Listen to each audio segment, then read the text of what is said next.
Mano a mano. El gobierno anunció este martes que se abrirá un periodo en que se podrán condonar parte de las multas e intereses que mantienen en deudas tributarias más de 700.000 contribuyentes entre pymes y personas. Vamos a hablar de esta medida, también de los efectos del precio internacional del petróleo en nuestra economía. Para eso nos acompaña a esta hora el ministro de Hacienda, Felipe Larraín. Ministro, ¿cómo está? Muchas gracias por este contacto. Hola, Nicolás.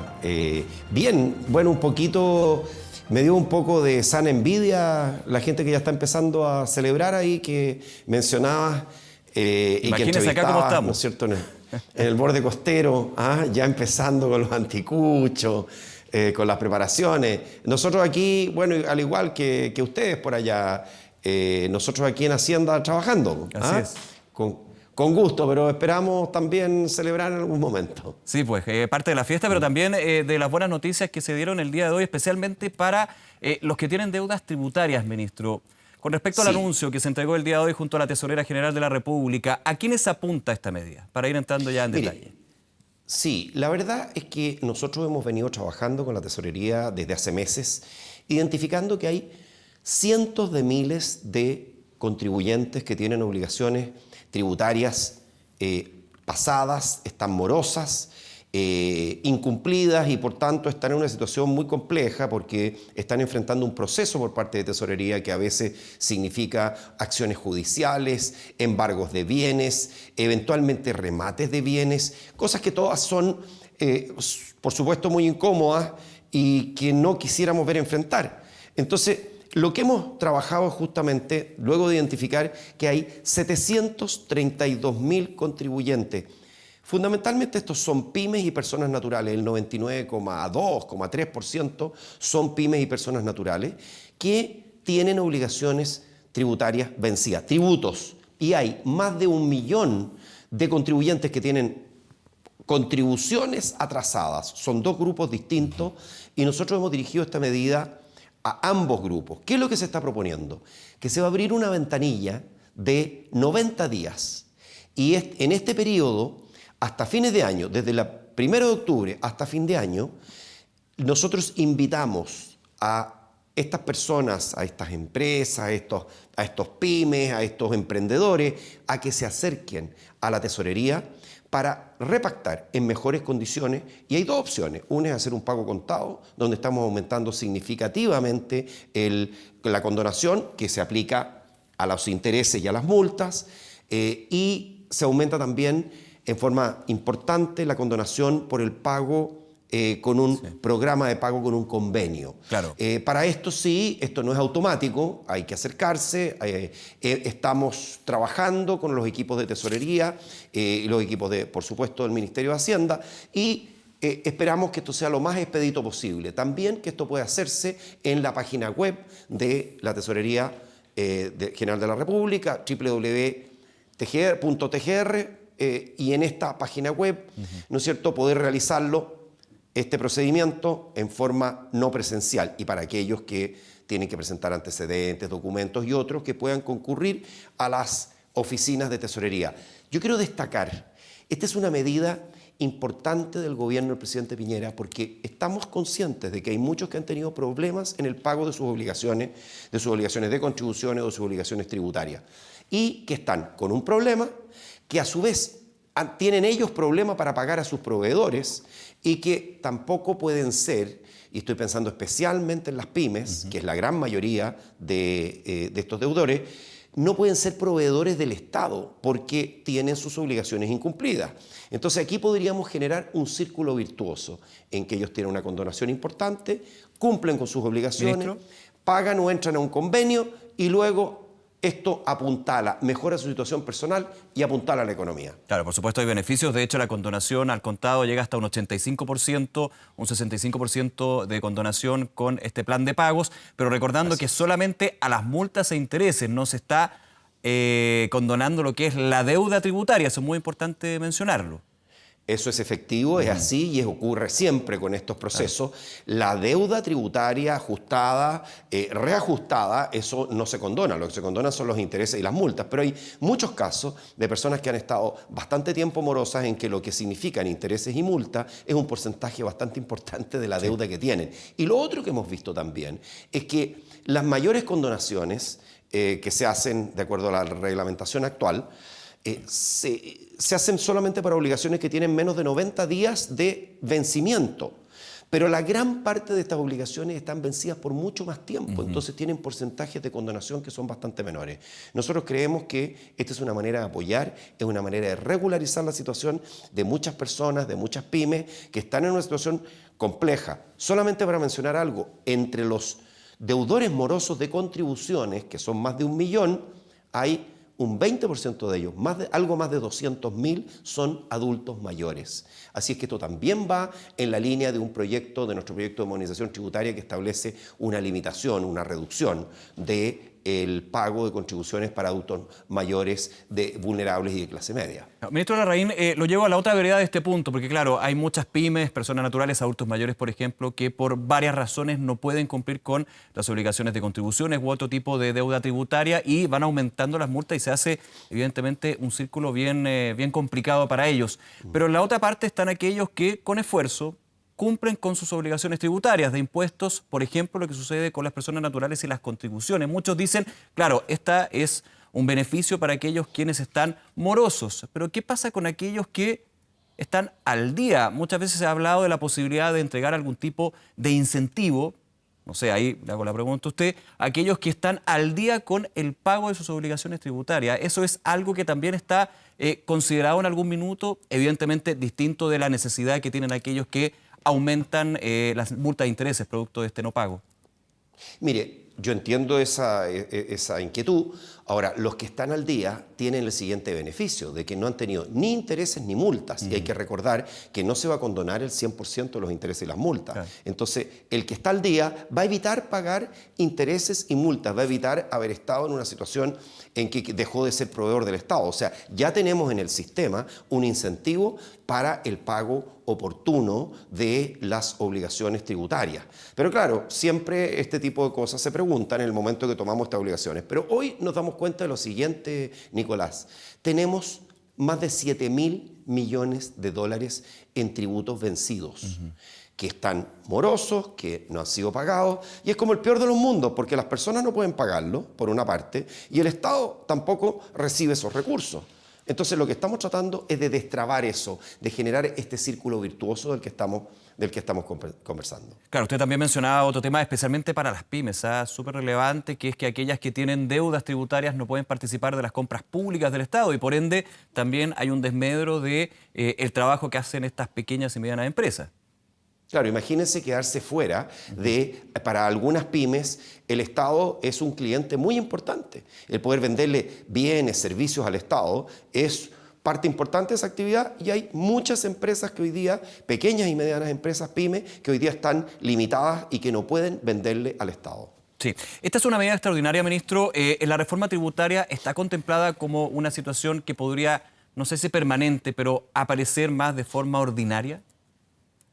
No, la reforma tributaria lo que hay es permitir los avenimientos y los acuerdos tanto durante el periodo de juicio, las conciliaciones, en los periodos de juicio como los avenimientos extrajudiciales. Y eso porque además tenemos otro problema, tenemos muy atochados los tribunales tributarios. Entonces, y hay obligaciones que están en litigio y que pasan muchos años en que no se llega a término. Hay obligaciones que tienen 5, 6, 8 años que están vencidas. Entonces, dentro del proyecto de modernización tributaria se permite la figura de el avenimiento, ¿no es cierto?, o la conciliación. Y lo otro que hay es respecto a los adultos mayores, está en el proyecto de modernización tributaria, es bueno que lo sepan quienes nos están escuchando, nos están mirando, que hay un límite a lo que se va a pagar una vez que se apruebe el proyecto de modernización tributaria para adultos mayores. máximo un 5% del ingreso para los que estén en el tramo exento del global complementario, lo que sea menor, el 5% del ingreso o el 50% de las contribuciones. Por lo tanto, ahí hay otro incentivo, hay otro beneficio que no depende de lo que hemos hecho hoy día. Lo que hemos hecho hoy día, Nicolás, exclusivamente es un resorte administrativo, porque esto se hace por reglamento, está de acuerdo a una ley del año 2014 y que deja en el servicio, en este caso la tesorería, la administración de estas condonaciones, ¿no es cierto?, de intereses y multas. Y lo hemos estado trabajando con el servicio, con la tesorería, porque nos parece que es un momento que además hemos tenido una serie de embates externos que han hecho la vida más compleja, nuestra vida económica más compleja. Y es por eso que creemos que este es un momento oportuno. Esto es parte de nuestra agenda en que estamos tratando de acelerar la economía, ayudar a las personas, ayudar a las pymes y acelerar la economía, porque las empresas que se vean libres, que ya lleguen a un acuerdo, que se vean libres de estas obligaciones, van a poder acometer otros emprendimientos, probablemente contratar, probablemente invertir, porque aquí se están ahorrando recursos, y tener una cartera de clientes más interesante al poder incorporar a las instituciones del Estado. Justamente, ministro, lo quiero llevar a esos embates y especialmente a esta noticia internacional que cae bastante mal para la situación económica. Hemos hablado del frente externo de la economía chilena, lo que ha sido la guerra comercial, pero ahora se suma otro punto, que es el de Arabia Saudita, este ataque a una de las refinerías más importantes. Estamos hablando de la producción del 10% del petróleo a nivel mundial, que podría implicar también nuevas alzas en el precio del crudo. El día de hoy habló el ministro de Energía saudí, dijo que de aquí a fin de mes ya estaría restituido la producción normal. ¿Eso cómo toma esta noticia? Bueno, yo lo tomo positivamente, la noticia de hoy. Sin duda que la noticia del fin de semana fue realmente para todos un balde de agua fría para la economía mundial. Porque, como usted decía, Nicolás, la producción saudita representa el 10% de la producción mundial. Y estos ataques con drones, ataques terroristas con drones del fin de semana, de grupos terroristas yemeníes, están, ¿no es cierto?, paralizaron el 50% de la producción de Arabia Saudita. Es decir, el 5% de la producción de crudo mundial quedó fuera de la noche a la mañana y esto generó un efecto en los mercados. Que se restituya de aquí a fin de mes es una buena noticia que nos hace mirar esto con algo de más tranquilidad que la que veíamos hace unos días. Es bien distinto esto a decir que se van a tomar semanas o quién sabe un par de meses en restituir la capacidad productiva. Pero yo quiero también decir que para nosotros como Chile, como país, nosotros somos un país altamente dependiente de los combustibles líquidos que importamos.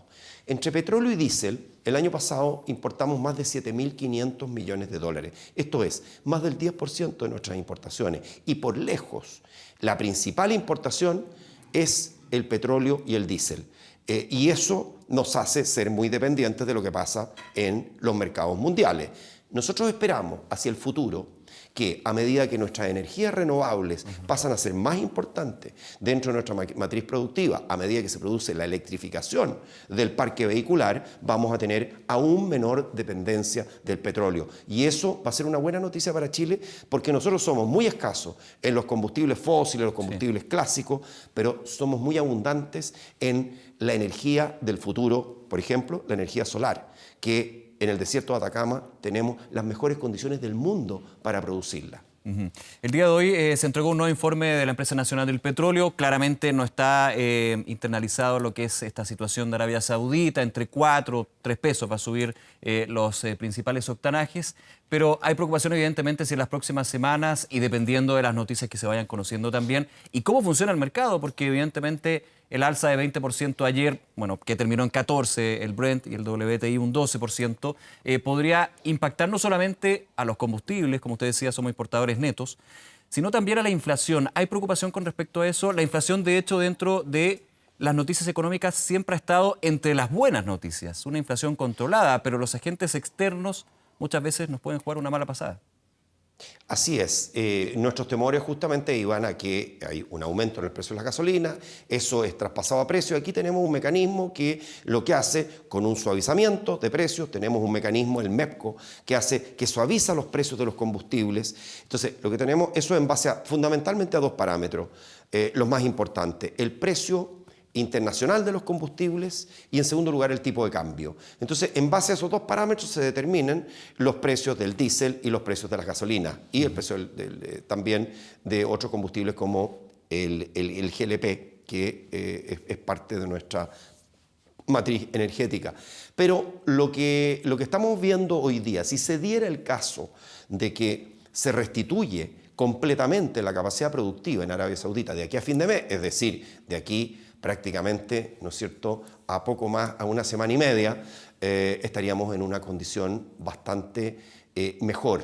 Y yo creo que el efecto en ese escenario, vamos a tener algún alza en combustibles, pero el efecto sería muy limitado en materia de inflación, en la medida en que esto sea un efecto transitorio con los periodos que hemos hablado. ¿Ministro? Ahora, lo segundo, que yo creo que es importante también destacar, es que yo espero que también haya una mayor protección frente a este tipo de ataques, porque también este ataque reveló la fragilidad que tienen las instalaciones petrolíferas, ¿no es cierto?, frente a un ataque de este tipo. Claro, hay un tema completamente geopolítico también en esto, independiente del impacto que tenga directamente en el petróleo. Quería hacer una consulta, ministro, justamente sobre eso. Hubo declaraciones de Estados Unidos, específicamente el presidente Donald Trump, que en algún minuto dijo, nosotros no necesitamos tanto del petróleo de Arabia Saudita. Evidentemente siempre se ha hablado de esta guerra energética entre la OPEP y Estados Unidos. Nosotros como importadores somos muy no sé si dependientes, pero nuestra referencia de precios es el WTI, el de Estados Unidos. ¿Podría también ser de alguna manera un colchón si hay alzas importantes en el petróleo Brent, europeo e internacional? Lo que pasa es que los dos precios no están completamente divorciados, el WTI y el Brent, entonces cuando sube uno tiende a ocurrir también una alza en el otro. Claro. Y lo que dice el presidente Trump es cierto, hay un desarrollo que también tiene que ver con un desarrollo tecnológico, que es la capacidad de producir perforaciones, ¿no es cierto? Los sistemas de perforación modernos ahora permiten producir y permiten explotar yacimientos que antes era imposible entrarlos en producción. Esto es lo que se llama el esquisto o lo que se llama el shale oil, ¿no es cierto? Y esto ha generado para Estados Unidos un cambio mayúsculo. De haber sido muy dependiente de las importaciones, hoy día está siendo, hasta donde entiendo, ligeramente superavitario. O sea, Estados Unidos se puede convertir en un exportador de combustibles, cosa que antes no lo era. Y eso es algo nuevo porque por estas nuevas tecnologías que han permitido, ¿no es cierto?, explotar en forma económica yacimientos que antes eran muy difíciles de alcanzar. Ministro, lo llevó a un tema más macro de la economía. Vienen fiestas patrias, una pausa, un descanso, celebrar, recargar las pilas también para lo que se viene ya en la última patita del año. Y la primera mitad, la economía no estuvo bien, estuvo lento. Usted ha dicho, también el propio presidente de la República, que el segundo semestre va a ser bastante más positivo. Con todos estos embates internacionales, también la situación nacional, lo que son las discusiones legislativas de reforma tributaria, reforma laboral, reforma de pensiones, ¿podría haber un panorama mejor si sumamos todo esto y lo ponemos en la olla? Nosotros esperamos que sí. De hecho, ya el mes de julio, cuyos datos ya tenemos, esta economía creció 3,2%, que es bastante superior al crecimiento que tuvimos en el primer semestre, pero todavía no podemos cantar victoria. Tenemos un camino que recorrer. Nosotros esperamos tener algo de mejores noticias en la economía mundial. Fíjese que el día viernes, por ejemplo, se van a sentar nuevamente a la mesa los representantes y las autoridades chinas con las autoridades norteamericanas en temas comerciales para ver si es posible avanzar hacia un acuerdo. Sería una gran noticia, sería verdaderamente un muy buen regalo de esta parte como de fin de año, ¿no es cierto?, de última mitad de año, que hubiera un acuerdo entre las principales potencias del mundo respecto de la confrontación comercial.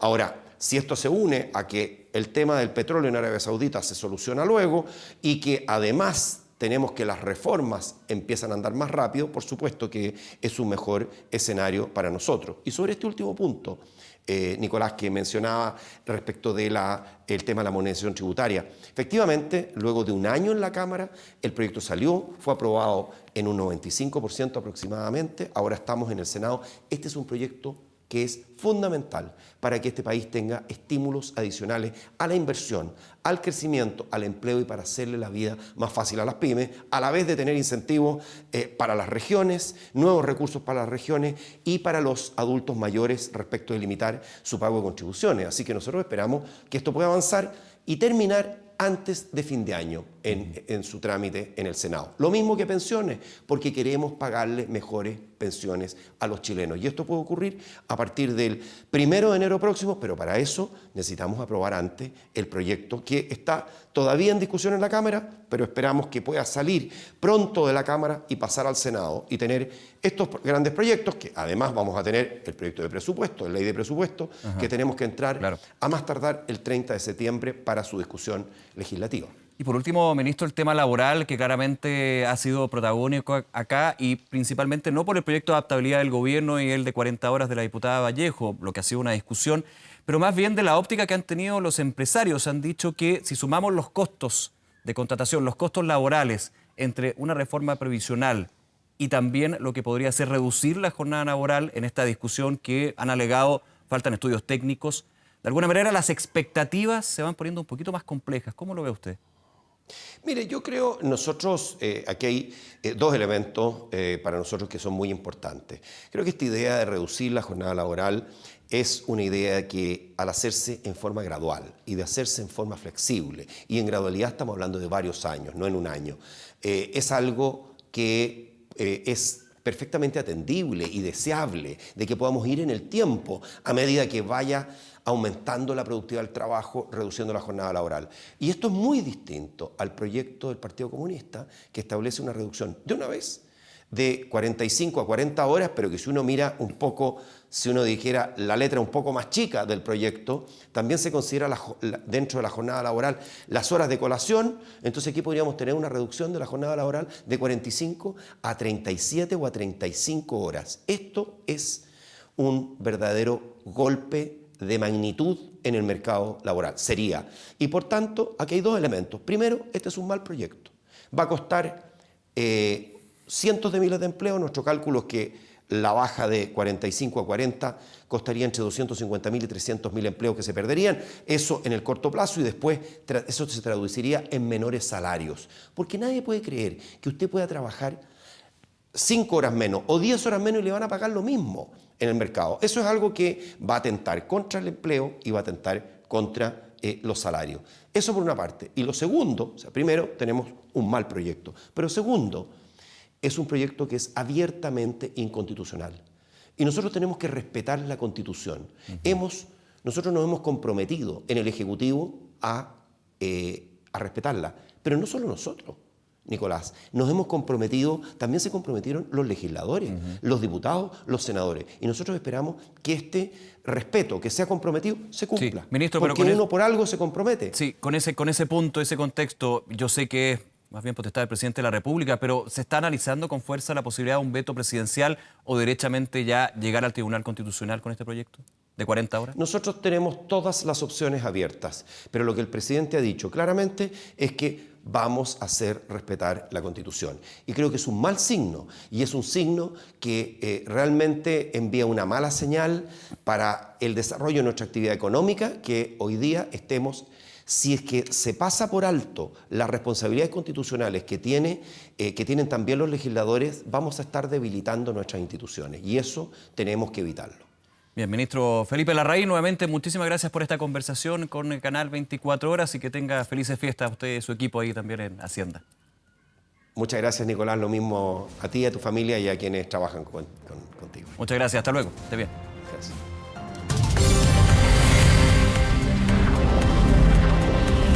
Mano a mano.